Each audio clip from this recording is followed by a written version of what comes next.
네, 오늘은 이제 며칠 전에 살펴본 이 테라코인, 그리고 이제 루나코인과 관련해서 좀 더 자세하게 이제 근본적인 원인이 무엇이었는지, 그리고 이제 앞으로 어떤 점들을 좀 생각해 볼 수 있는지 그 점에 대해서 한번 살펴보겠습니다. 현재 이제 비트코인에 대한 가치를 두고 갑론을박이 많지만, 사실 비트코인을 이 화폐로 사용하려고 했을 때 제 가장 문제가 되는 부분은 바로 변동성이었습니다. 이 비트코인은 가격 변동성이 크기 때문에 심지어 이제 비트코인을 전송하는 과정에서도 제 가격이 변동된다는 건데, 그래서 이제 안정적인 방법을 찾다 보니 이 암호화폐의 가격을 고정시키는 바로 이제 이 스테이블 코인이라는 아이디어가 등장을 하게 됩니다.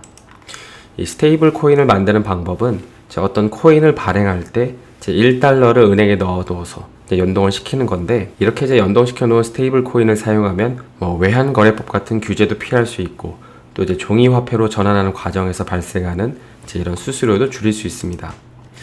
그런데 이제 곰곰이 생각을 해보시면 이 스테이블 코인이 이제 충분히 발행이 돼 있는 상황에서 만약에 이제 코인 매수자랑 매도자 간의 거래가 상사가 되면 굳이 각각의 예치금을 빼서 서로에게 스위칭으로 줄 필요가 없습니다. 예치금 1달러는 그냥 중간에 그대로 있고 여기에 연동된 이 하나의 코인의 매수 매도자만 바뀌면 되는 것이기 때문이죠. 코인만 주고받으면 되는 거지 거기에 연동되어 있는 달러까지 서로 주고받을 필요가 없다는 것입니다.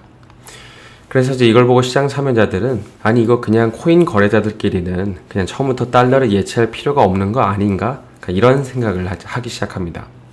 분명히 처음에는 이 스테이블 코인을 발행할 때 제 코인만큼, 코인의 담보만큼 제 은행에 달러를 예치한다고 약속을 했지만 이 어느 정도 거래를 하다 보니까 앞으로는 아예 이 스테이블 코인을 담보로, 이 스테이블 코인을 담보로 코인을 만들 생각을 하게 됩니다.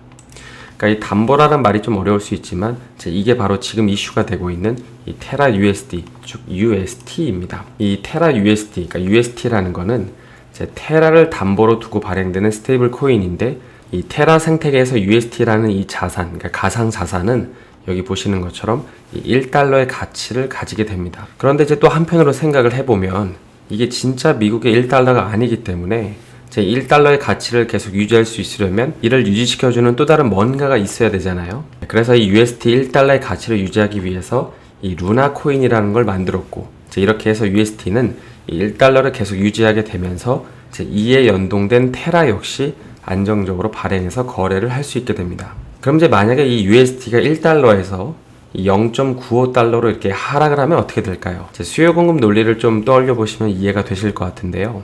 이 가격이 하락했다는 거는 시중에 UST가 많아서 가격이 하락한 거니까 시중에 풀린 UST를 이제 흡수를 해야겠죠. 그리고 이제 그 방식은 이 UST를 소각을 해서 루나로 바꾸는 거고, 그렇게 되면은 이 전체 UST의 양이 줄어서 이 남아있는 UST 가격이 다시 올라가서 1달러가 됩니다. 그리고 이제 이렇게 소각된 UST 수량만큼 다시 루나를 추가로 이제 발행을 하는 것이죠. 즉 루나와 이제 UST 거래량을 보면서 이 UST가 계속해서 1달러의 가치를 유지하도록 하는 것입니다. 이뿐만 아니라 이제 루나는 이 테라 생태계의 이제 거버넌스 토크 역할이라는 것도 하는데요. 일반적으로 이제 코인은 중앙은행이 없기 때문에 이제 어떤 누군가가 독자적으로 이렇게 하겠다, 저렇게 하겠다, 이게 이제 안 되죠. 그런데 때때로 이 생태계 내에서도 어떤 경우에는 의사결정이 필요할 수 있는데 그때 루나가 투표권으로 활용이 됩니다. 이 가지고 있는 루나의 수량만큼 의사결정 참여 비율이 생성이 되고, 본인이 많이 가지고 있으면 가질수록 의결 건수가 많아지죠. 그럼 일단 여기까지 이런 배경 설명을 좀 이해를 하셨다면 본격적으로 이 UST 그리고 루나 코인이 폭락한 이유는 뭘까요? 일단 이 테라 생태계가 확장을 하게 된 계기는 테라의 여러 가지 프로젝트 때문인데, 제일 대표적인 건 이 앵커 프로토콜이라는 게 있습니다. 일종의 은행 같은 개념인 건데요. 여기 이미지를 보시면은 이 초록색 실선이 예금된 총 UST이고, 검정색 실선이 이 대출이 되고 있는, 대출이 된, 기대출된 UST입니다. 이건 UST를 가지고 와서 이 앵커 프로토콜에 넣으면, 그러니까 이 UST를 은행에 예금하듯이 맡겨두면 20% 이자를 주는 방식인데, 이 현재 전체 발행된 UST의 70% 이상이 이 앵커 프로토콜을 통해서 20% 이자를 받고 있다고 합니다. 그러니까 내가 1억 원이 있는데 이 앵커 프로토콜에 넣으면 연 2천만 원씩 이자가 나오는 거고, 10억 원이면 연 2억 원씩 이자가 나오는 것이죠. 10억짜리 아파트 한 채 팔아서 앵커에다 넣어두면 웬만한 이자보다 더 많이 주는 것입니다. 그리고 이제 여기서는 그 대출도 가능한데요. 방금 설명했듯이 대출도 가능한데 이 앵커 프로토콜의 대출 이자는 13.04%이고 반면에 이제 특이하게 이 대출자에게 수익률이 12.96%가 되는 이 앵커 토큰이라는 걸 줍니다. 일종의 이제 상품권 같은 건데요. 그러니까 이제 정리를 해보면 이 UST를 앵커에다가 넣으면 이제 확정적으로 20% 이자를 받을 수 있고, 만약에 이제 대출 서비스를 참여하게 되면 이 앵커 토큰이라는 걸 받는데, 이 앵커 토큰을 가지고 있음으로 인해서 얻을 수 있는 수익은 12.96%이고 반면에 이제 대출을 받아서 내야 되는 이자는 13.04%가 됩니다. 그러니까 결국에 이제 대출을 받아도 내가 실질적으로 지급하는 이자는 0.07%밖에 안 된다는 것이죠. 그리고 또 이제 이 시장에서 특이한 점 한 가지는 이 루나를 담보로 이제 UST 대출을 받을 수 있다는 건데, 이렇게 이제 루나를 담보로 대출을 받으면 이 UST를 가지고 다시 루나를 살 수 있습니다. 즉, 이 UST를 가지고 루나를 사고 또 이렇게 산 루나를 담보로 다시 UST 대출을 받고, 그리고 또 이걸 담보로 또 다시 루나를 사면서, 그러니까 이 과정에서 이제 일종의 레버리지가 발생을 하게 되는 것이죠. 그래서 이제 약간 복잡하지만은 이제 여기까지 어느 정도 이해하셨다면 이제 지난 3월에 이제 이런 안건이 올라오는데요. 아까 이제 앵커 프로토콜에 넣으면 고정 이자율 20%를 준다고 말씀을 드렸는데, 이제 그런데 이거를 이제 변동 이자율로 바꾸자는 안건이 투표로 올라옵니다. 그동안은 이제 고정 이자율이 20%로 설정되어 있었는데, 그런데 이제 은행도 대출을 받는 사람들이 있어야 이제 그들이 내는 이자로 예금 이자를 줄 수 있잖아요.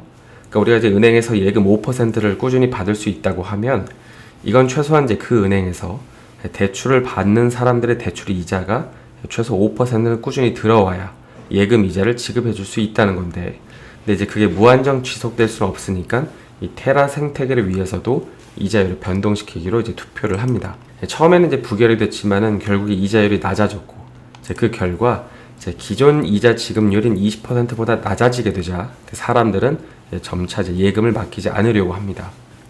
그러다 보니까 UST 가치는 이제 계속 변하고, 그래서 이제 UST 가치를 1달러로 보존하기 위해서 계속 루나를 사고 팔고 하는데, 이제 심지어는 이 루나의 가치가 계속 하락하니까 이 루나의 가치를 이제 지키는 비영리 단체인 이제 루나 파운데이션에서도 이 루나의 가치가 떨어졌을 때 지원하겠다고 하면서 이 천문학적인 금액을 지원을 하게 됩니다. 왜냐하면 이제 그 당시 그 앵커 프로토콜의 하루 이자 지출은 90억 원 정도였고, 이제 이자 수익은 27억밖에 안 됐기 때문이죠. 그러니까 하루에 이제 63억씩 매일 순유출이 되고 있었던 것입니다. 그리고 또 이제 이때 당시 이 앵커 프로토콜의 지급 준비금은 이제 2억 4천만 달러, 그러니까 한 3천억 정도가 있었는데, 그런데 이제 이런 식으로 계속 깎아 먹으면은 이제 결국에 2달 뒤에는 이 지급 준비금이 다 사라질 것으로 예상을 됐고, 그래서 이제 결국 자금을 쏟아부는 것 외에 다른 대응 방법 중에 하나로 이제 이 비트코인을 사서 UST를 담보하겠다고까지 합니다. 하지만 이제 이거는 그 밑빠진 독에 물붓기였는데요.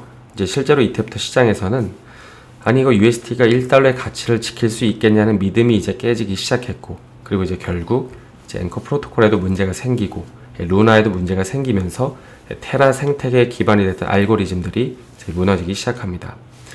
그리고 이제 기다렸다는 듯이 이제 또 특정 세력이 이제 갑자기 UST에서 대규모 인출을 했고, 이렇게 이제 1달러가 무너진 UST 가치를 다시 1달러를 맞추기 위해서 루나를 쏟아부어야 되는데, 가지고 있는 자금으로는 한계가 있다 보니까 루나도 같이 폭삭 하락을 하게 된 것입니다. 현재 이 UST 유동성 문제를 인지하고 매도한 세력은 한 수천억 정도로 이제 공격을 한 거라고 하는데요. 그런데 이제 지금 테라 폭락 사태가 이제 가격도 문제지만 그보다 더 큰 문제는 이 암호화폐라는 거는 근본적으로 보면 이 탈중앙화된 방식이라서 이제 참여자들끼리 결정하고 또 이제 참여자들 안에서 이제 해결을 해야 된다는 건데, 하지만 이제 이번 건을 보면 이 가격 균형이 무너졌을 때 이 제3자인 루나 파운데이션에서 돈을 밀어 넣었다는 것 자체가 이제 탈중앙화의 붕괴를 의미하는 것이죠. 그래서 이제 이번에 시장 참여자들은 이 UST의 가치가 유지될 수 있는 알고리즘이 완벽하게 짜여 있다는 믿음이 아예 사라져 버리게 된 거고, 따라서 이제 이번 테라코인 그리고 이제 루나코인 폭락 사태는 이제 아직까지 탈중앙화된 방식의 금융 서비스로는 유지될 수 없다는 게 여실히 확인된 케이스라고 보시면 될 것 같습니다. 이 현재 그 루나 가격이 이제 많이 떨어져 있다 보니까는 저가 매수를 하면 좋지 않겠냐는 이제 이런 생각을 하시는 분들도 계시는 것 같은데요. 하지만 이제 방금 설명했듯이 현재 문제는 이제 가격이 오르고 내리고가 문제가 아니라 신뢰 문제가 제기돼서 폭락을 한 것입니다. 그리고 이제 조금 더 넓게 보면 현재 시장에서는 이제 이번 가상자산 시장 폭락으로 인해서 이제 이 큰 손실을 본 사람들이 소비를 줄일 거고, 이제 그렇게 되면 이 전체 경제에 영향을 미칠 수도 있다는 얘기들이 나오고 있는데 이게 아주 이제 개연성이 없는 얘기가 아니라서 이제 앞으로 나오는 소비 지표 등을 좀 확인해 보긴 해야 될 것 같습니다. 그래서 이제 오늘은 테라코인 그리고 이제 루나코인 폭락 사태가 벌어진 이 근본 원인에 대해서 좀 길게 살펴봤는데요. 혹시라도 이 저가 매수라고 생각하시는 분들은 정말 낮은 확률에 자꾸 나를 밀어넣는 건 아닌지 생각해 보셨으면 좋겠습니다. 남은 하루도 수고 많이 하시고요. 저는 내일 다시 인사드리겠습니다. 오늘 영상이 도움이 되셨다면 좋아요와 구독 부탁드립니다.